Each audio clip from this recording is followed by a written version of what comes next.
Magandang gabi sa inyong lahat. Ang kwento natin ngayon ay tungkol sa isang bata na takot sa madilim at siya ay nakatira sa paanan ng bundok. Siya ay nakatira sa isang kubo sa paanan ng bundok. Mag-hi ka nga, Juan. Siya ang batang aking kikwentuhan ngayong gabi. Ang pamagat ng ating kwento ay ang kubo sa baba ng bundok. Noong unang panahon, ay may isang batang lalaki kasama ang kanyang pamilya, ang kanyang mama, ang kanyang papa, na nakatira sa paanan ng bundok. Sa pangalan natin yung bundok na Bundok ng Kadig. Ngayon, silang pamilya, hindi sila mayaman.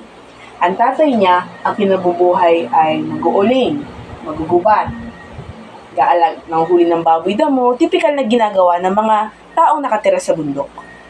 At ang nanay naman niya ay wala ring trabaho, pero madiskarte. Kadalasan yung kanyang ina ay nagtatanim ng halaman, nag-aalaga ng baboy, nag-aalaga ng mga hayop, para may makain silang pamilya. Kahit mahirap, ay masaya ang batang lalaki na ang pangalan ay Juan. Ngayon, sa kasamaang palad, si Juan ay takot sa dilim. Kapag pumatak na ang 6:00 ng gabi at lumubog na ang araw sa bundok, hindi na lumalabas si Juan. Binubuksan niya ang ilaw sa kanilang kubo at siya ay maagang natutulog dahil takot siya sa dilim. Si Juan kasi ay may malikot na imahinasyon. Tuwing tumitingin siya sa dilim ay nakakita siya ng hindi niya maipaliwanag na mga bagay. Para bang halimaw, parang multo. Sabi ni Juan, ayoko sa dilim. Natatakot ako. Baka kunin nila ako, baka kainin nila ako. Dito lang ako sa maliwanag. Ngayon, sinasabi sa kanya ng kanyang ina, anak, hindi pwede. Hindi pwedeng takot ka lang sa dilim. Kasi yung mga nakikita mo dyan, sa imahinasyon mo lang yan. Pero hindi naniniwala ang batang si Juan. Nanatili siyang takot sa dilim. Isang araw, tuwing matutulog sila, pinapatay ng kanyang mga magulang yung mga ilaw sa kanilang tahanan. Pero yung kwarto ni Juan, hindi niya pinapatay ang ilaw. Sapagkat ayaw niyang matulog na madilim. Sinasabi sa kanya ng kanyang ama, anak, alam mo ba, mas maganda na nasa kadiliman ka kapag ikaw ay tulog. Kasi kung madilim sa loob, tapos maliwanag sa labas, nakikita mo yung ginagawa nila, pero ikaw hindi ka nila nakikita. At mas lamang ka. Mas mapoprotektahan mo yung sarili mo. Pero hindi naniniwala si Juan. Mas pinangungunahan niya. Hinahayaan niyang manguna sa sarili niya yung takot. Ngayon isang gabi, naimbitahan ng kanyang mga magulang na dumalo sa isang kasiyahan. Sabihin na natin isang piyesta. Magkasama dun. Si Juan naman ay hindi naman na ganun kabata, hindi naman na ganun kaliit. Kung tutuusin, kaya na niyang mag-isa sa kanilang tahanan. Sabi na kanya, anak, dito ka na muna ha, bantayan mo yung bahay natin. Alagaan mo, paugan mo yung mga baboy, bigyan mo yung mga tanim, at babalik din kami ng iyong ama bago sumapit ang dilim. Sabi ng kanyang ama, anak, magpakatapang ka. Hindi pwede matatakutin ka lagi. Mananakawan tayo. Kaya ingatan mo itong bahay natin. Mauuna na kami ng iyong ina.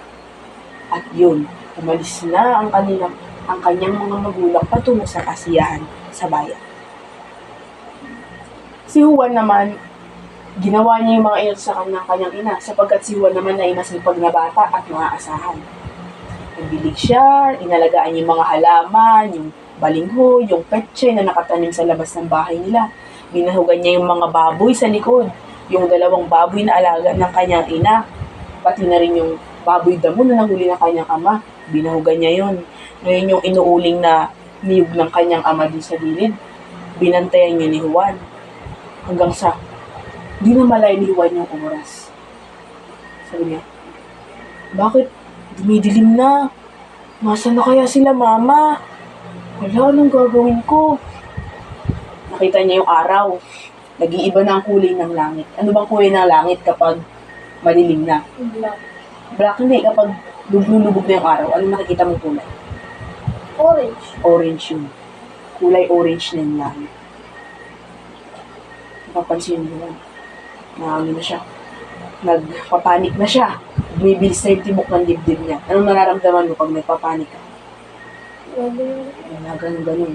Sabi niya, madilim na. Nasaan na kaya sila, Mama? Sabi niya si Juan. Pumasok na si Juan sa bahay nila. Doon sa kubo nila. Binuksan niya na lahat ng ilaw kahit hindi pa naman ganun kalubog yung araw, kahit hindi pa ganun kadilim. Hanggang sa napansin ni Juan. Wala si Juan, mahirap nga lang, di ba? Wala silang cellphone. Kasi mahal. Di ba sila nakakabili? Kaya hindi niya matawagan yung mga magulang. Ay, yung mga magulang naman niya, bagaman ay minsan lang makapunta sa mga kasiyahan, nakalimutang may anak sa bahay. Kaya ginawa. Ngayon, si Juan nandun sa bahay. Nasa lumubog na nga yung araw. Iba na ang kulay ng paligid. Ano ng kulay pag lumubog ang araw? Madilim. Dilim na. Eh, anong kahinaan ni Juan? Dilim. Dilim. Takot sa dilim si Juan. Bakit takot sa dilim si Juan? Kasi kung dun sa mga Imahinasyon naman. Tama. Ngayon, di ba madilim na? Sabi ni Juan, takot na takot si Juan. Ano gagawin ko? Kumakain siya. Kasi syempre, gabi yan. Kumakain siya. Napatingin siya sa bintana nila sa labas. Madilim na. Nakita siyang parang imahe. Imahe ng hindi maipaliwanag na malaking ano. Parang basta malaking kumpol. Magdadaknain. Parang palapit ng palapit. Palapit ng palapit din sa bintana. Takot si Juan. Sabi niya, ang gagawin ko? Ginanong, sinaraduhan niya yung pinto. Yung bitana pala, sinaraduhan niya. Naglipat siya, umalis siya sa kusina nila, lumipat siya sa sala. Nanginig siya. Dalasal na siya. Lord, pauwiin niyo na po sila, Mama. Hindi ko po alam ang gagawin ko dito sa bahay namin. Ngayon, habang nanginig siya sa labas, nakakarinig siya ng tuloy. Mga kaluskos. Kaluskos na tayo. Ano bang? Tuloy, nakakarinig ka ng kaluskos. Siyempre, di ba? Hindi kasi siya sa malapit sa gubat. Madamo. Kaya pag may naglalakad sa labas, narinig mo yung kaluskos. Alam mo, takot si Juan. Kung ano-ano na yung pumapasok na i-imagine niya. Ano kung meron aswang din sa labas na nakakatakot yung mukha? Ano kung meron diyang sawa? Ano kung meron diyang masamang loob? Balak akong kainin? Tapos, nakahanggang sa makarinig siya ng tunog. Ganun tunog, nakakatakot. Parang gutom na gutom. Hindi takot yun. Takot na takot si Juan. Ginawa, nagtago siya sa kwarto niya. Hindi niya alam gagawin. Pa, yung gagawin ko dito. Katakot na si Juan. Kung ano-ano na pumapasok sa imahinasyon ni Juan. Hanggang sa makarinig siya ng malakas na kalamang sa lubong. Bang! Bang!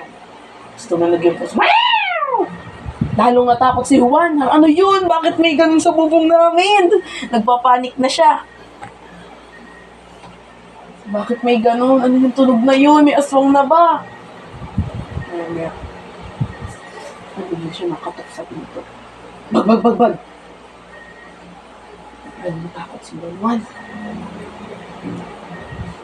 Ano nangyayari? Nasaan na ba kasi sila, Mama? Juan, papasukin mo kami, Juan. Juan, buksan mo pinto. Bag. Sino nagkakaroon? Si Juan. Hindi niya alam gagawin. Nakaganto lang siya dun sa kwarto niya. Takot nanginginig sa takot.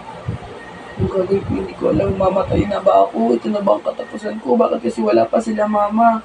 Nasa na-realize ni Juan, yung sinabi ng mama niya, anak, yung mga bagay na yun, nasa imahinasyon mo lang yan. Wala yan sa realidad. Wag na wag mong hahayaan na balutin ka na kung ano mang iniisip mo. At wag na wag mong hahayaan na madaig ka ng tao. Nung pumasok yun sa isip ni Juan, parang may biglang pumulusok tatapang sa kanya. Sabi niya, imahinasyon ko lang to. Walang nakakatakot. Hindi ako magpapadaig sa takot. Hanap niya, kumuha siya ng itak. Siya sa kusina. Kahit nanganginig yung kamay niya, hinanap niya yung itak ng papa niya. Kinuha niya dun. Sino yan? Si Don Juan. Kahit yung kamay niya ay nangangatan, binuksan niya yung pinto, bigyan niya takot. Sino yan? Hindi ka pwedeng pumasok sa bahay na ito. Pagdaplis ng liwanag dun sa tao sa labas, andun yung tatay niya. Nasa likod yung nanay. Galit na galit, sabi kay Juan. Juan! Ano na yan at pinabayaan mong bukas yung gripo dito sa labas? Hindi mo ba alam na ang daming tubig ang nasayang? Ayun. Yung pala, dahil sa takot ni Juan, nakakamadaling pumasok sa bahay pag dilim, nalimutan niyang, kasi may gripo sila kahit pa paano, nalimutan niyang patayin yung gripo sa labas na kinukuhaan nila ng tubig.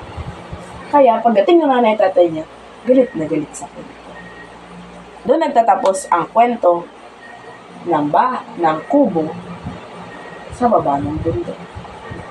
May natutunan ka ba ngayon, Juan? Anong natutunan mo? Ang takot ay imahinasyon mo. Yes, tama.